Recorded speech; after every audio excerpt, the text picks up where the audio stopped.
வணக்கம். வாங்க, welcome to Saikanthi kitchen. இன்றைக்கி நாம் இனிப்பு ஆப்பம், சர்க்கரை ஆப்பம் செய்ய போகிறோம். அது வந்து உளுந்து இல்லாமல் வெறும் வெந்தயத்தை வச்சு செய்ய போகிறோம். இதுக்கு நான் வந்து எடுத்துருக்கிற அரிசி வந்து புழுங்கல் அரிசி எடுத்துருக்கேன். வீட்டில் சாப்பாட்டு அரிசி நீங்கள் யூஸ் பண்ணிக்கலாம், அந்த அரிசி போட்டுக்கலாம். அப்படி இல்லைன்னா ரேஷன் புழுங்கல் அரிசி கூட நல்லா சூப்பராகவே வரும். டேஸ்ட்டு நல்லாயிருக்கும். ரெண்டாவது காலையில் சுட்டால் ஈவினிங் வரைக்கும் அது வந்து ரஃப் ஆகாது, சாஃப்டாகவே இருக்கும். அது இது வெந்தயம் வந்து நல்ல உடம்புக்கும் ரொம்ப நல்லது. இது வந்து எப்படி நான் மெஷர்மெண்ட் எடுத்திருக்கேன்னா, 1 கப்பு புழுங்கல் அரிசி எடுத்திருக்கேன். இதுக்கு வந்து 1 டீஸ்பூன் அளவு தான் வெந்தயம் போடணும். இதை வந்து 1 கப்பு புழுங்கல் அரிசி இப்படி எடுத்துகிட்டு ஒரே 1 ஸ்பூன், ரொம்ப அதிகமாக போட்டுறாதீங்க, ஃபஸ்ட் டைம் செய்யும்போது பார்த்து செய்யுங்க. ஒரு ஸ்பூன் அளவு வெந்தயத்தை போட்டு நல்லா தண்ணியில் ஊற வச்சு நைட்டே ஊற வச்சுருங்க. நைட்டு ஊற வச்சுட்டு நான் வந்து நாளே ஊற வச்சு ஒரு 5 ஹவர்ஸ் ஊற வச்சு நம்ம இட்லி தோசைக்கு அரைக்கிற மாதிரி நைட்டு ஊற வச்சு நல்லா நைஸாக அரைக்கணும். இது வெந்தயம் வெந்தயம் புழுங்கலரிசி ரெண்டையுமே நல்லா நைஸாக ஆட்டிடணும். ஏன்னா அரைச்சி உப்புலாம் போட வேண்டியதில்லை. மறுநாள் நமக்கு டேஸ்ட்டுக்கு தகுந்த மாதிரி உப்பு கொஞ்சமாக போடணும். இட்லி தோசைக்கு போடுற மாதிரி உப்பு அதிகம் போடக்கூடாது. இதை அரைச்சி புளிக்க வச்சுட்டு மறுநாள் காலையில் எடுத்து நம்ம இதுக்கு நான் எடுத்துருக்கிற வெள்ளத்தோட அளவு என்னென்னா, 1 கப்பு நீங்கள் அரிசி எடுத்திங்கன்னா 1/2 டம்ளர் வெல்லம் எடுத்துக்கோங்க, பாகு வெல்லம் எடுத்துக்கோங்க. இது வந்து நம்ம எப்படி செய்யலாம் அப்படின்னு பார்க்கலாம். இதுக்கு வந்து ஃபஸ்ட்டு நம்ம பாகு காய்ச்ச போகிறோம். இது வந்து கரைச்சிக்கிறோம், பாகு கிடையாது, கரைச்சிக்கிறோம். அந்த வெல்லத்தை கரைச்சி யூஸ் பண்ண போகிறோம். ரொம்ப பற்ற வச்சுக்கலாம். பற்ற வச்சுக்கிட்டு 1/2 டம்ளர் தண்ணி ஊற்றிக்கோங்க. அதிகமாக ஊற்ற வேண்டியதில்லை. இந்த சர்க்கரை வந்து கரையணும், அவ்வளோதான். ஒரு 1/2 டம்ளர் அளவு நம்ம தண்ணி ஊற்றிக்கலாம். ஊற்றிக்கிட்டு இந்த வெல்லத்தை வந்து இதில் போட்டுடலாம்.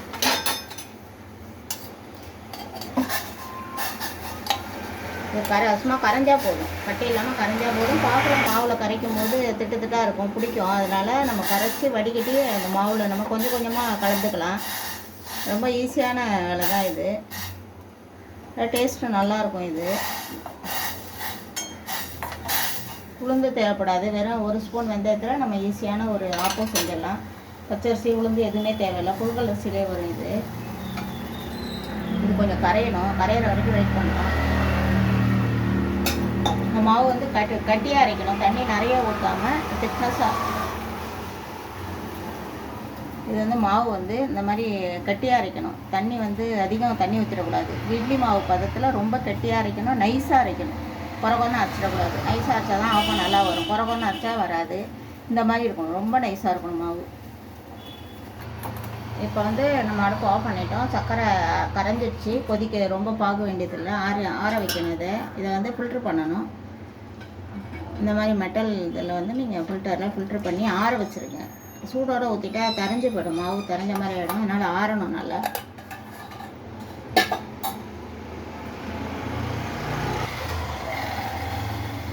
இப்போ வந்து நான் பாகு வந்து ஆற வச்சுருக்கேன். இப்போ வந்து நம்ம அடுப்பை பற்ற வச்சுட்டு ஆப்ப சட்டி, நீங்கள் வீட்டில் என்ன வேணாலும் யூஸ் பண்ணுவீங்கல்ல, நல்லா வெயிட்டான பாத்திரம் அந்த மாதிரி வைங்க. அதில் நம்ம சாதாரண அப்பக்கடையிலே வரும். நான்ஸ்டிக் தேவையில்லை, இண்டாலியும் இந்த மாதிரி நம்ம வீட்டில் யூஸ் பண்ணுற பாத்திரமே வரும். கொஞ்சம் எண்ணெயை தடவி வச்சிட்டிங்க அப்படின்னா நல்லா வரும். இது வந்து இப்போ காஞ்சிட்ருக்கு. இது ஆறினோடனே நம்ம மாவு எப்படி மிக்ஸ் பண்ணுறதுன்னு பார்க்கலாம். இப்போ வந்து நம்ம ஆற வச்சுருக்கோம் இந்த சர்க்கரை பாகு. இதை வந்து நம்ம கொஞ்சம் கொஞ்சமாக தான் மிக்ஸ் பண்ண முடியும். ஒரே தடவை மிக்ஸ் பண்ணால் தண்ணியாக போய்டும் மாவு, இல்லை வந்து கெட்டியாக இருக்கும். அதனால் வந்து கொஞ்சம் எடுத்துக்கலாம், தேவையான அளவு எடுத்துக்கலாம். வந்து மாவு எடுத்துட்டு கொஞ்சம் மாவு வச்சுக்கலாம். இப்போ வந்து இதுக்கு தேவையான அளவு வந்து நம்ம கொஞ்சம் கொஞ்சமாக தான் ஊற்றி கரைக்கணும். போயிடுச்சுனாலும் பிடிக்கும். கரெக்டான அளவு ஊற்றிக்கோங்க. ஸ்வீட் பார்த்துக்கோங்க, இனிப்பு வந்து எவ்வளோ இருக்குது அப்படின்னு பார்த்துக்கிட்டு அதுக்கு தகுந்த மாதிரி ஊற்றுங்க. கம்மியாக வேணும்னா கம்மியாக ஊற்றிக்கலாம், நிறையா வேணும்னா நிறைய போட முடியாது, கம்மியாக தான் யூஸ் பண்ணணும். அளவு சரியாக இருக்கும். நம்ம மாவு தொட்டு சாப்பிட்டு பார்த்தோம்னா ஸ்வீட்டாக இருந்துச்சு அப்படின்னா ஊற்ற ஆரம்பிக்கலாம். இப்போ வந்து நம்ம இந்த மாதிரி இருக்கணும், திக்காக இருக்கணும். சர்க்கரையோட அளவு எல்லாமே நம்ம அது சர்க்கரை பாகு கிடையாது, நம்ம சர்க்கரையை கரைய வச்சுருக்கோம். வெல்லத்தை வந்து நம்ம கரைச்சி இந்த மாதிரி வச்சுருக்கோம். இதை தான் நம்ம யூஸ் பண்ணுறோம். இதை நீங்கள் பாகுலாம் காய்ச்ச வேண்டியது. அது மண் எடுக்கிறதுக்காக நம்ம கரைச்சி மாவில் மிக்ஸ் பண்ணுறோம். இப்போ வந்து நம்ம ஊற்ற ஆரம்பிக்கலாம். ஆப்பம் அது காஞ்சிடுச்சு, சட்டி காஞ்சிடுச்சு. ஒரு ஊற்றிட்டு கொஞ்சம் ஃப்ளேமாக ஃபுல்லாக வச்சுக்கோங்க. வச்சுக்கிட்டு நீங்கள் எப்போதும் ஊற்றுற மாதிரி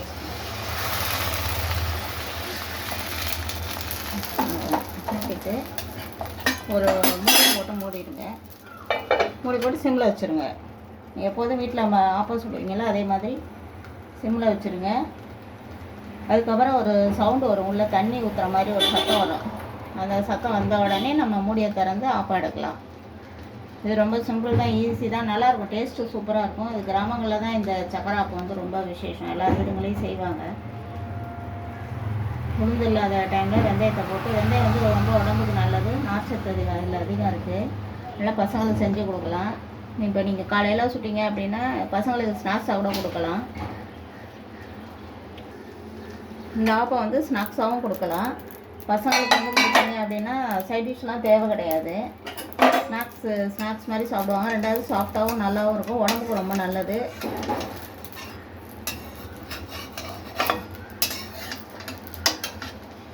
இந்த மாதிரி பதத்தில் நம்ம கரெக்டாக எடுக்கணும்.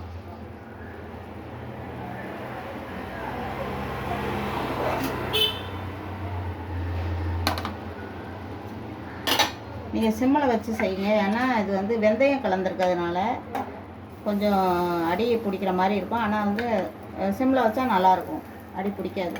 சர்க்கரையோட அளவு பொறுத்து தான் இருக்குது. நம்ம சர்க்கரை ஜீனி இது வெல்லம் கரைச்சதை ஊற்றுறோம்ல, அது வந்து கரெக்டான அளவு இருந்துச்சு அப்படின்னா கருகாமல் நல்ல மெலிசாக அழகாக வரும்,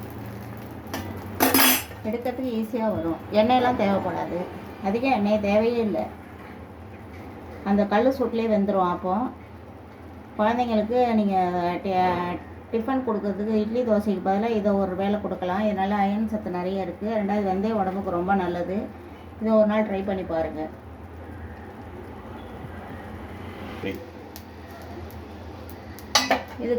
இதை வந்து நம்ம இந்த ஆப்பத்தை வந்து டிஃபனாக கொடுக்குறப்ப சட்னி சாம்பார் எதுவுமே தேவையில்லை, இதை மட்டுமே கொடுக்கலாம். இது வந்து நீங்கள் ஆப்ப சோடாவில் எதுவுமே கலக்க வேணாம். நீங்கள் பாட்டுங்க இது வெறும் குளித்தாலே நல்லா வரும். சோடாப்பூ தேவையே இல்லை இதுக்கு. ஆப்பத்துக்கு எப்போதும் சோடாப்பூ போடுவாங்க. இது இந்த வெந்தய ஆப்பத்துக்கு வந்து சோடாப்பூ தேவையில்லை.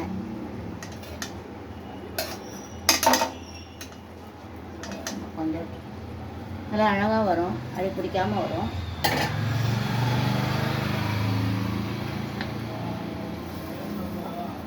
உங்களுக்கு பிடிக்கிற மாதிரி இருந்துச்சு அப்படின்னா கொஞ்சம் ஒயிட் மாவு வச்சுக்கோங்க.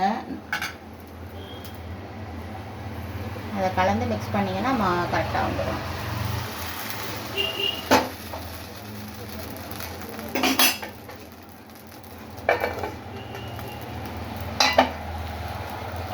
கொஞ்சம் லைட்டாக எண்ணெய் ஊற்றிக்கோங்க.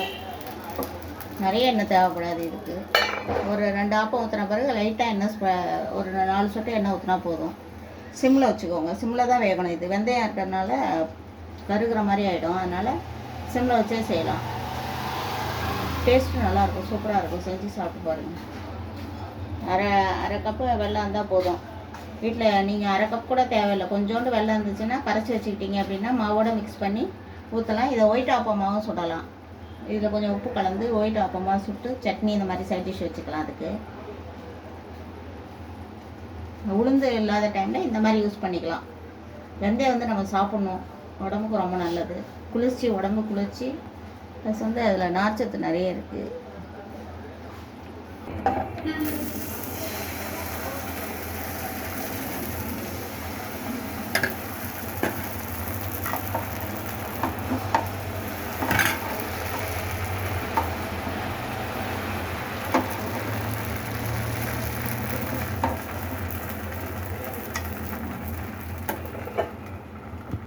சுவையான வெந்தயம் சக்கரை ஆப்பம் ரெடி.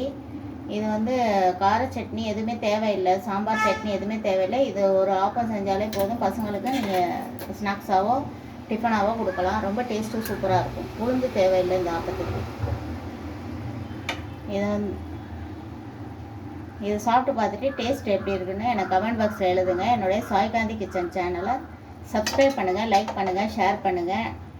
இன்னொரு வீடியோவோட நான் உங்களை சந்திக்கிறேன். தேங்க்ஸ் ஃபார் வாட்சிங்.